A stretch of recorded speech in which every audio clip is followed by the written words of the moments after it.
Olá, sejam muito bem-vindos ao Não Alimente Zumbis.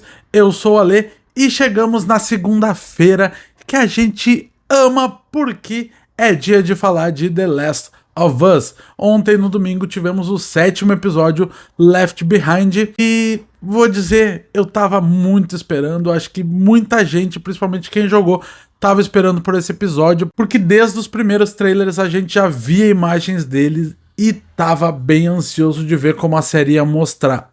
Já antecipo, óbvio que eu gostei, é difícil não gostar de alguma coisa que essa série tá fazendo, mas vamos aos detalhes, contar o que eu achei de cada pontinho do episódio, sempre fazendo aquela relação com o que acontece no game, pra gente se situar e imaginar pra onde é que a história tá indo.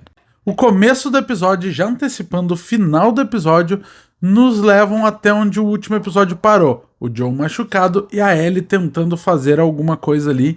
Eventos que eu acredito que a gente vai ver no próximo episódio. E a gente vai para um flashback, que é quase uma história separada aqui, para mostrar como a Ellie foi mordida. Exatamente como aconteceu no game. O The Last of Us foi lançado em junho de 2013 e durante toda essa história a gente não fica sabendo como a Ellie foi mordida.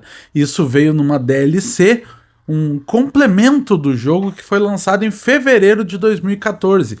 Aí 8 meses mais ou menos depois que o jogo principal foi lançado. E nessa DLC a gente joga ali com a Ellie em média de 3 semanas antes do começo dos eventos de The Last of Us. E o que o episódio fez é exatamente o que a gente jogou lá. A Riley aparece de surpresa ali no quarto da Ellie e leva ela para uma grande aventura que mais tarde ela acaba descobrindo que é como se fosse uma despedida, porque a Riley se juntou aos vagalumes e está indo embora de Boston. A série adapta isso da mesma forma e a discussão das duas, sempre que elas tratam disso, é muito emocionante, assim como aconteceu na DLC do jogo. As frases são exatamente as mesmas. De novo aí mais um presente para quem jogou o game. Ela consegue fazer coisas literalmente iguais no jogo, ao mesmo tempo que ela faz isso numa narrativa muito bem construída. Dá para entender a relação das duas, dá para entender o que significa para Ellie ela tá indo embora, ao mesmo tempo que dá para entender por que a Riley quer ir embora, no que ela tá acreditando. Coloca um pouco em xeque isso da relação Fedra e vagalumes, o que os vagalumes querem, o que a Fedra impõe àquela sociedade nas zonas de quarentena. Tudo isso acrescenta a história da série, além de expandir um pouquinho mais também, porque a gente acaba se apropriando mais dessa relação de comunidade que existe em The Last of Us. De novo, o jogo é sobre isso, a história de The Last of Us é sobre essa relação das pessoas, a relação dos grupos, como esse mundo está funcionando, e mais uma vez a série deixa claro que o objetivo é esse, mostrar isso.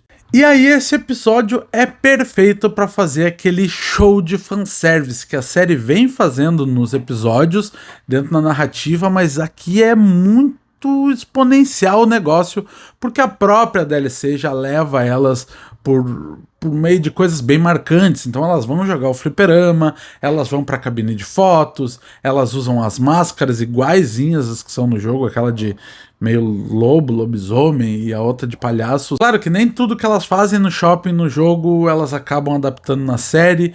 Tem uma parte que elas meio que lutam com umas arminhas de jogar água, que é bem legal no jogo, porque é tu que joga, não tá assistindo aquilo ali.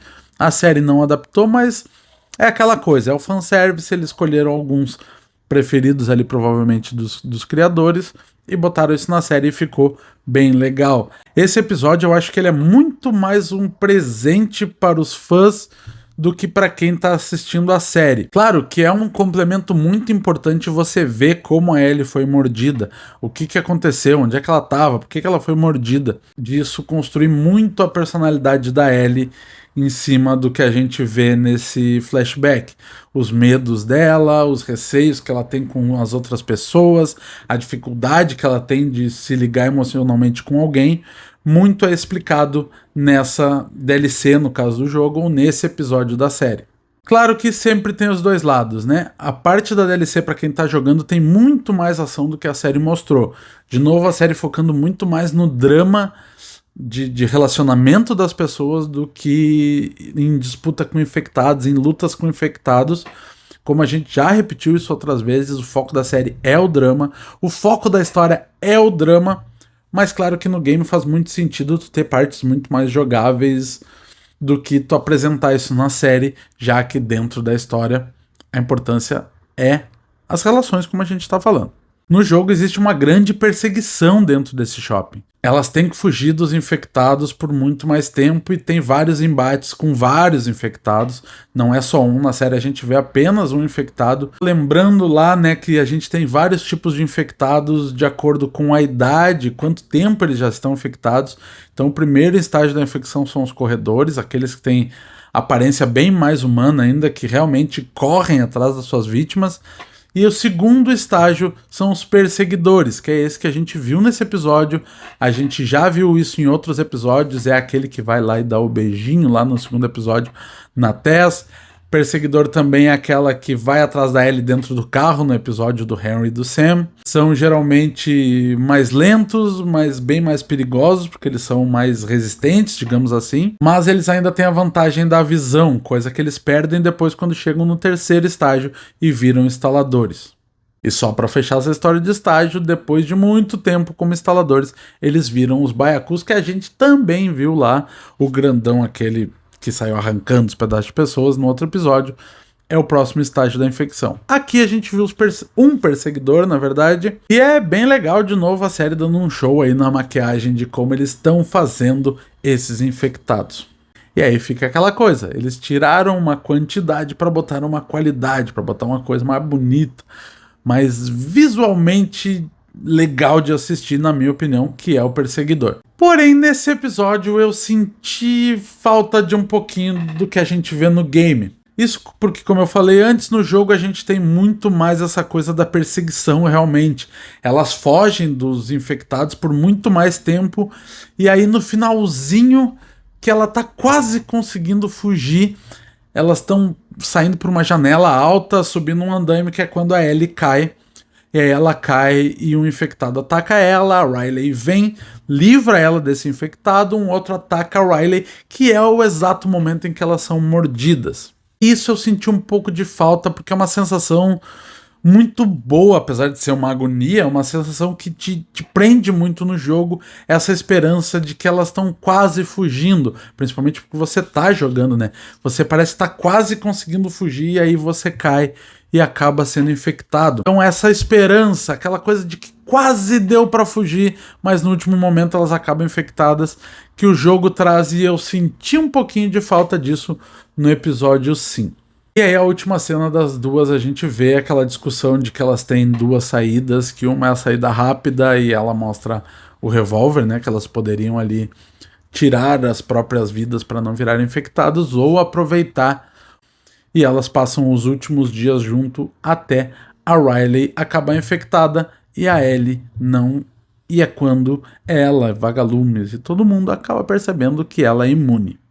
A série não mostra o que acontece, mas se a gente pegar as outras conversas, quando o Joel pergunta se ela já atirou em alguém, deixa aquele ar, aquela imaginação de que sim, a Ellie teve que atirar na Riley quando a Riley começou a se transformar, quando o fungo começou a tomar conta dela, e isso dá um peso bem legal para a série. No fim do episódio nós voltamos para Ellie lá com o Joe machucado, com aquela estacada que ele levou, facada, alguma coisa assim.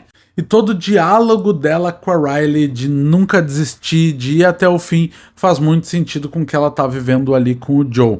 Eu acho que a série escolheu muito bem aonde encaixar essa história dessa DLC, porque faz muito sentido com o que ela tá vivendo agora. E aqui, antes de terminar, eu vou dizer o que eu espero um pouco pro próximo episódio, que é o episódio que talvez me preocupe muito, porque assim, tem muita história para apenas 2 episódios.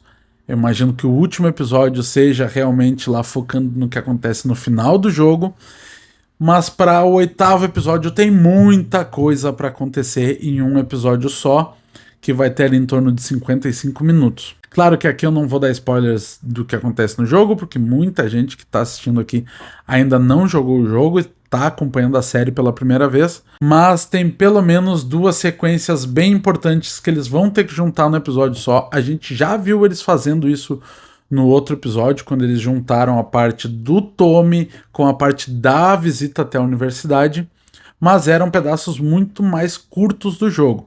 Aqui a gente vai pegar duas sequências bem grandes do jogo e eles vão ter que condensar isso num episódio. Como a gente está vendo, eles estão reduzindo muito a parte da ação dos jogos, a luta com os infectados. E reduzindo isso bastante nos próximos episódios, já fica um pouco mais tranquilo para encaixar isso num episódio só. Nossa, eu quase vou embora, esquecendo de falar o principal. Storm Reid e Bella Ramsey deram um show desse episódio. Como essas duas garotas atuam tão bem. Meu Deus, a Storm Reid, eu já era apaixonado dela por Euphoria, a irmã da Zendaya, e que ela faz um papel lá muito mais pesado, mostrando que ela atua muito bem no drama e ela consegue trazer isso para esse episódio. A relação dela com a Ellie é incrível e as duas entregam demais. Agora sim a gente pode ir embora. Até a próxima. Tchau, tchau.